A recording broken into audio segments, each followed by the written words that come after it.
they're going to have to get a veteran. Yes. Okay. I don't think they can expend another one of these first-round picks on another wide receiver. Do you? No. I really would like all those to go to the other side of the ball, but that's just me. But if they get a veteran, I think it was Mike K, who covers the team, NJ.com, does a nice job. We've had him on the show. Yep. And I think it was him that rolled out this name. I wanted to roll it by you. It makes sense because of the coach's history and where he's been. Right. Zach Pascal, Indianapolis Colts. Yes. He'll be a free agent.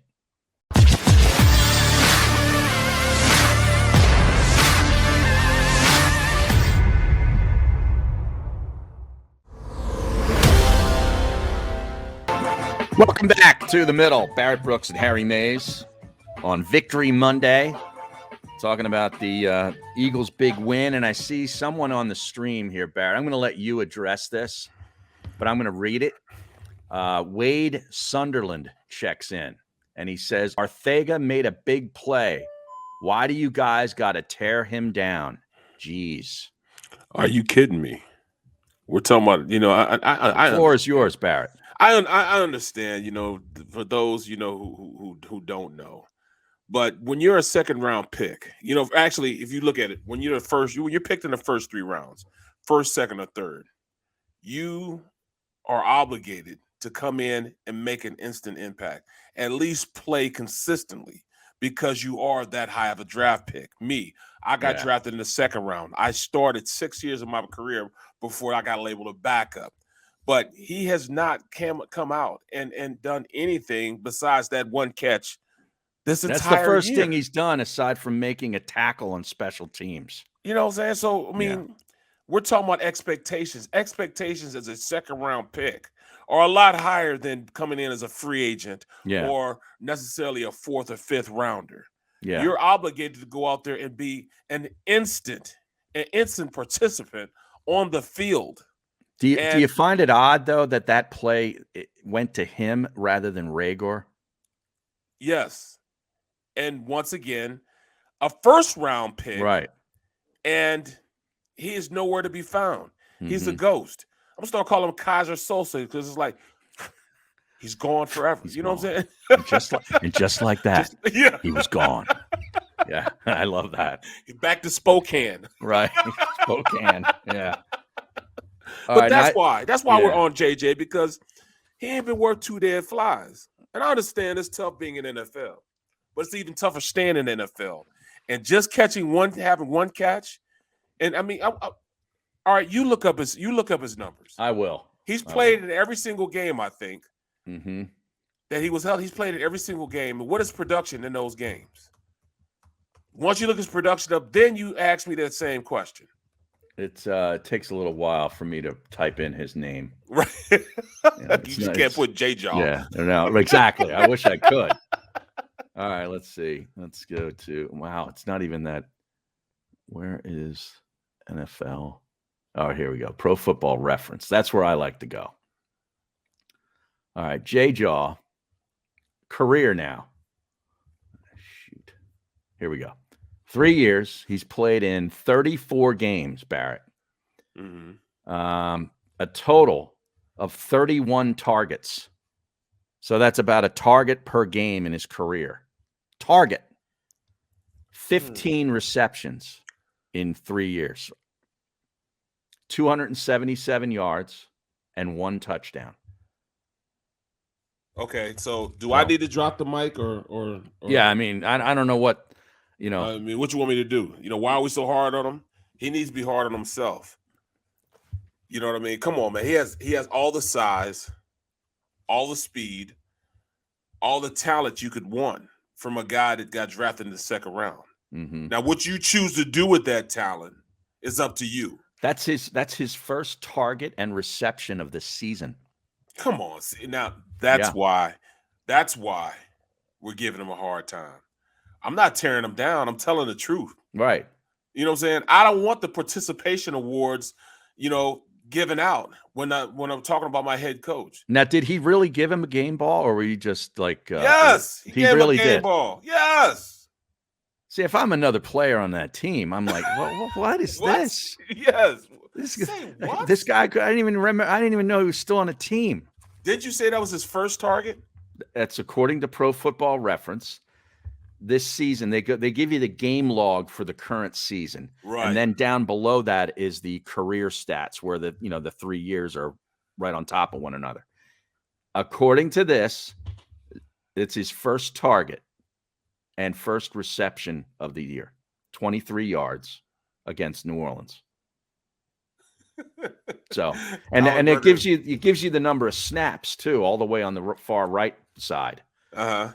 Special teams snaps and offensive snaps. He had 12 offensive snaps in the game against New Orleans, 21 for special teams.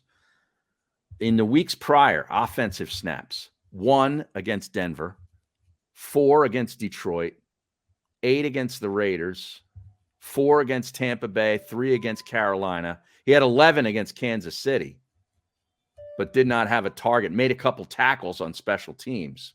Yeah, he also he had a penalty for pick block also. Okay.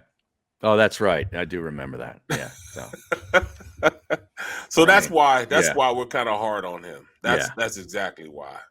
So I hate to do it to him, but Sorry. Colin Berger. Yeah, I saw it. That's a JJAW burner account. Oh man, that's fun. But speaking of that, because we were talking about this wide receiver group, and Quez Watkins really, has a lot of abilities, speed, and so forth, but they didn't really get him involved in the offense again yesterday. They're going to have to get a veteran. Yes. Okay. I don't think they can expend another one of these first round picks on another wide receiver. Do you? No. I really would like all those to go to the other side of the ball, but that's just me. But if they get a veteran, I think it was Mike K, who covers the team, NJ.com, does a nice job. We've had him on the show. Yep. And I think it was him that rolled out this name. I wanted to roll it by you. It makes sense because of the coach's history and where he's been. Right. Zach Pascal, Indianapolis Colts. Yes. He'll be a free agent. He only made like $3 million this year. Right. So he's not going to, that guy's not going to break the bank.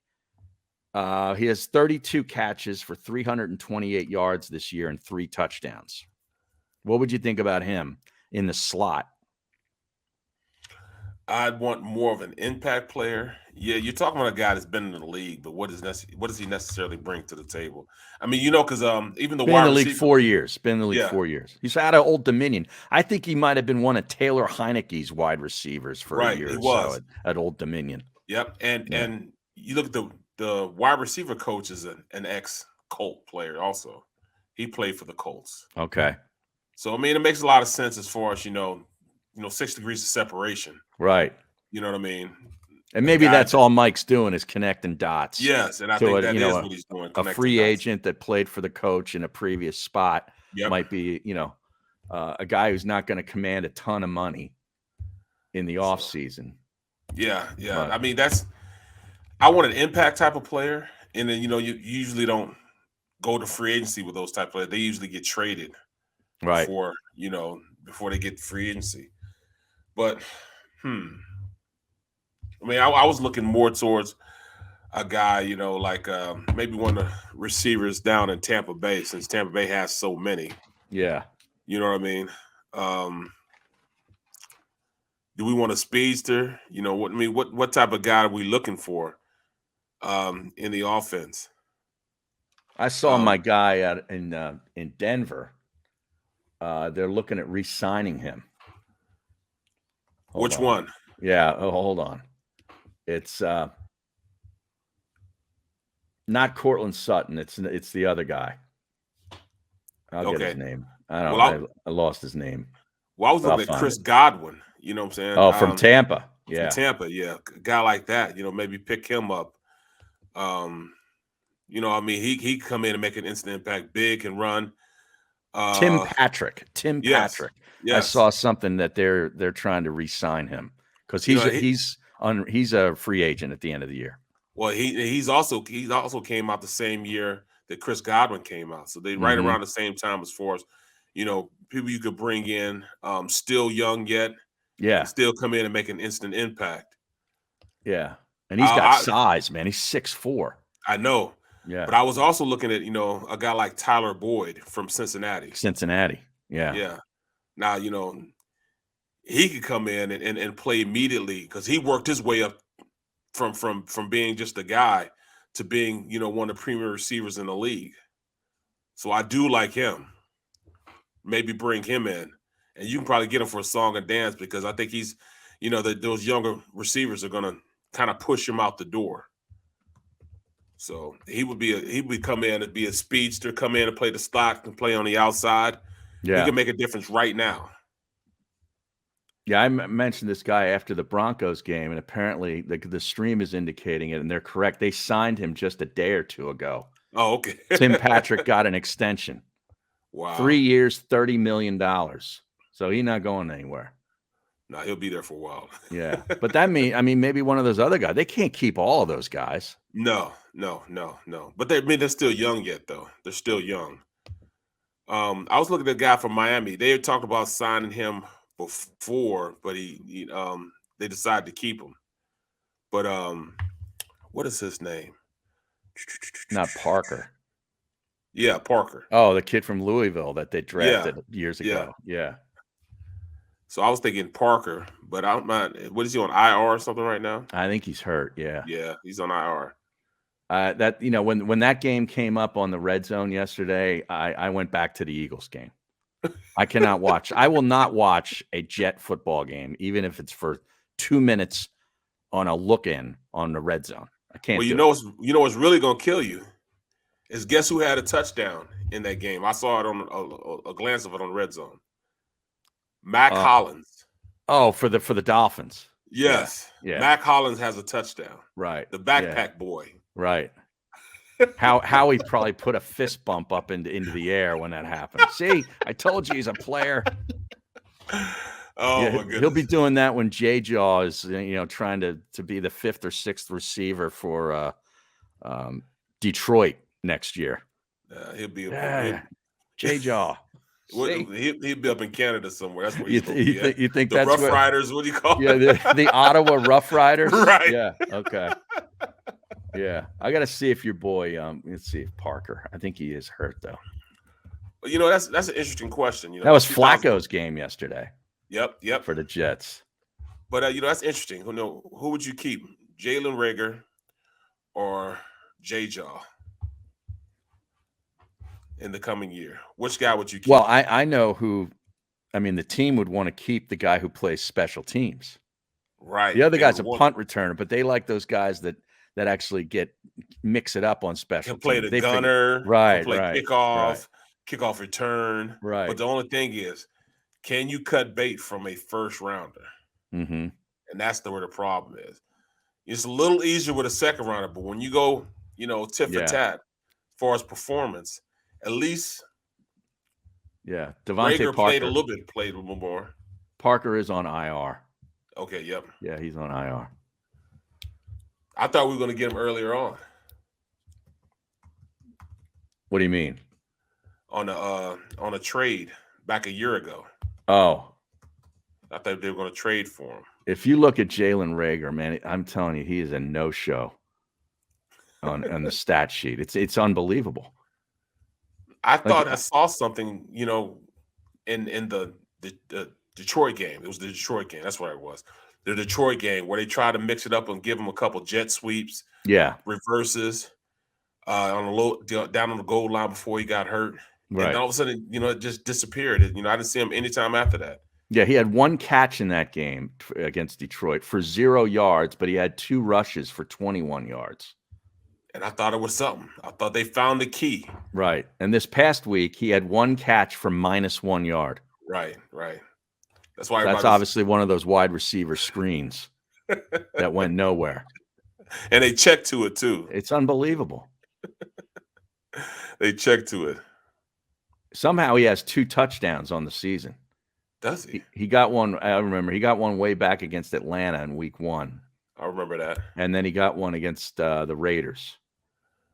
I don't remember that. Yeah. Incredible. So, Oh, we were making a big thing about JJAW being a blocker. Every time he was on the field, he was a blocker. oh, we did that all the time on this show.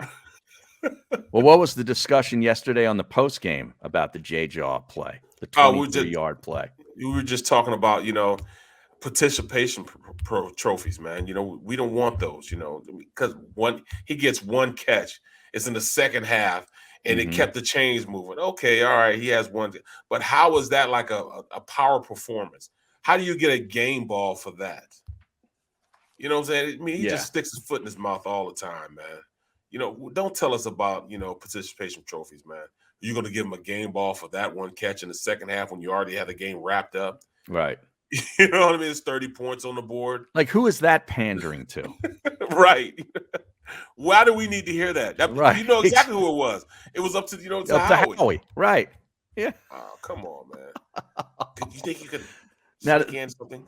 Those game balls, do they send them somewhere where they paint them paint the one panel white, and then they put whatever, one reception, 23 yards, and then the score of the game, Philadelphia 40, New Orleans 29.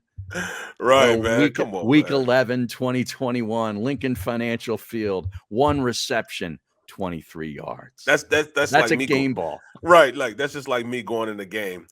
And I'm playing, I'm playing tackle, and I'm getting my butt kicked. But then I have one block. Right.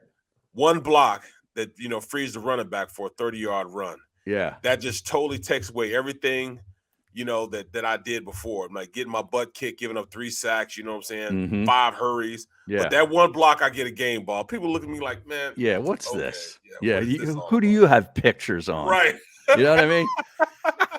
And then I got to watch Justin Jefferson yesterday making play after play after play in that great game against the Packers. That was the game of the day, to be honest with you. I thought Dallas and Kansas City was going to be really good. It didn't measure up. But that Green Bay, Minnesota game, it was unbelievable. Jefferson had 8 catches for 169 yards and 2 touchdowns. And you should have seen the one. Dude, he is a man when he goes up for the ball. You know what? And during the whole time we're watching the game, my producer's watching our game, watching the Eagles game, but he also has the red zone on. Right. And every time they showed Reagor, Justin Jefferson came on field. Like when every time they would punt, and Reagor would try to return it. Right. It just so happens every time that happened, it coincided and synced up perfectly with Justin Jefferson making a play on the red zone. Showing the play on the red zone, and then you see that you're looking up at that, but then you're looking at your computer, and you're seeing Jalen Reagor doing that. Wow! On kickoff return, it's synced up perfectly, man. Wow! Like 3 times. Minnesota went ahead in this game, 31-24. They're playing at home, right? The crowd is going absolutely bananas, right? They take the 31-24 lead after a 12-play drive. Green Bay gets the ball. There's less than 5 minutes or less than 6 minutes to go, about 5.5 minutes left in the game.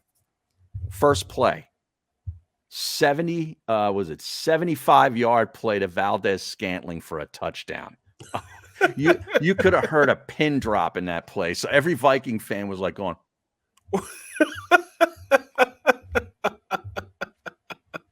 like, well, it was great. It was so great. So then after that, the Vikings get the ball. And they go on a 9-play drive. But the second or third play, I forget which one it was. Yeah, it was second play, 1st and 5 at the Minnesota 30. He tries to get the ball to Jefferson, does Cousins. It looked like it was intercepted by Savage, the cornerback for Green Bay. Right. They went to replay and reversed the call. Oh my God. It was unbelievable. So then they go on this drive, and Cousins, I tell you, Cousins is kind of a wacko, but in crunch time, he looks like he's like freaking out and getting nervous. He still makes plays, man. Seriously. He can still sling it. Yeah, he can sling it. He's like very frenetic, but they made plays and they kick a field goal to win the game with time expiring. What a game.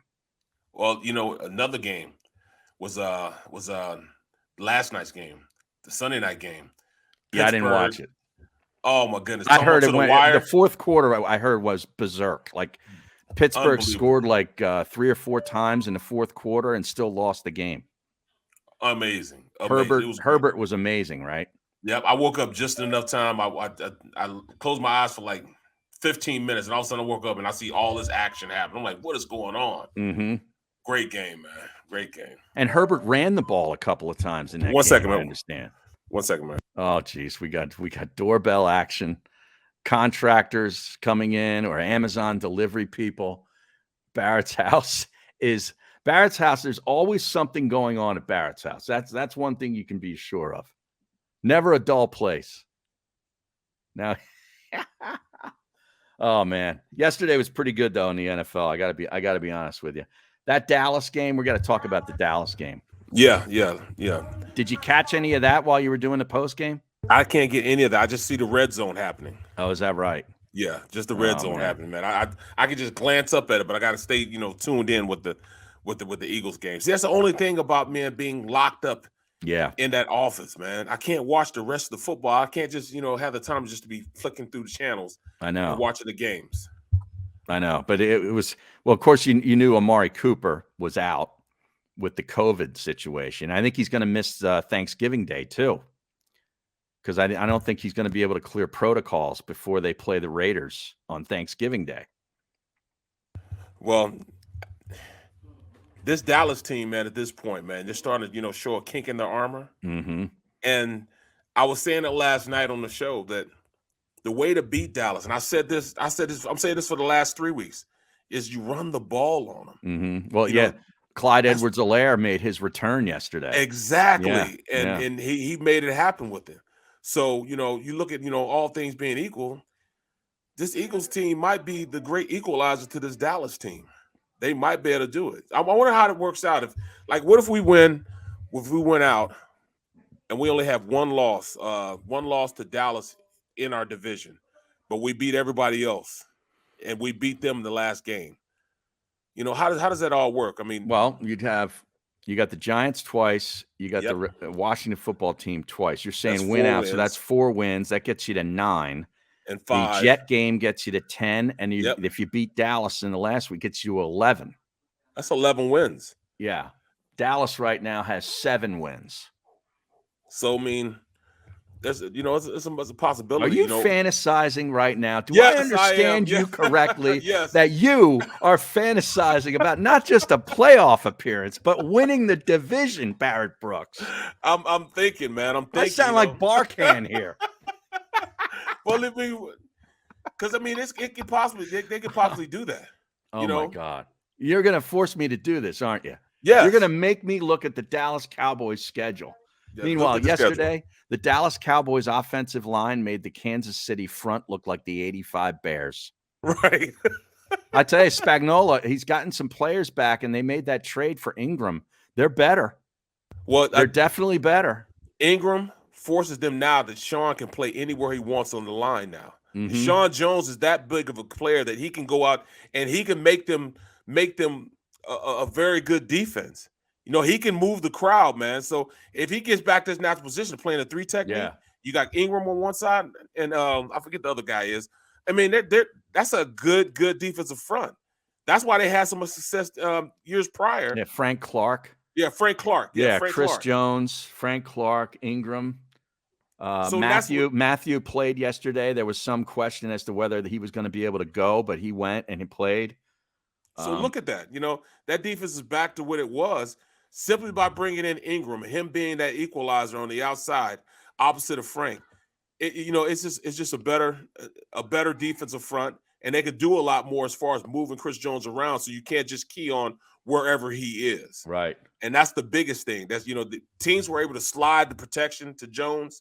And and pretty much put an inside blocker, an outside blocker on him, and kind of render him, slow him down a little bit, and that he makes him ineffective. Well, once you allow him to now move around with those 2 guys on the outside, that defense becomes instantly a better defense up front, which makes that defense, they're optimistic. What is it? Opportunistic. Yeah. Opportunistic. Yeah. Right. You know what I mean? Well, Dallas was winning all those games in a row. Their defense was causing a lot of turnovers too. Can we go to break right now, man? Can we go to break, man? Yeah, sure. I got stuff going on, man. There's a lot going on in the Brooks household, Yes. man. Let's just take a time out, and we'll be back with more. We got a big half hour to go right here on The Middle with Barrett Brooks and Harry Mayes. Smash that like button.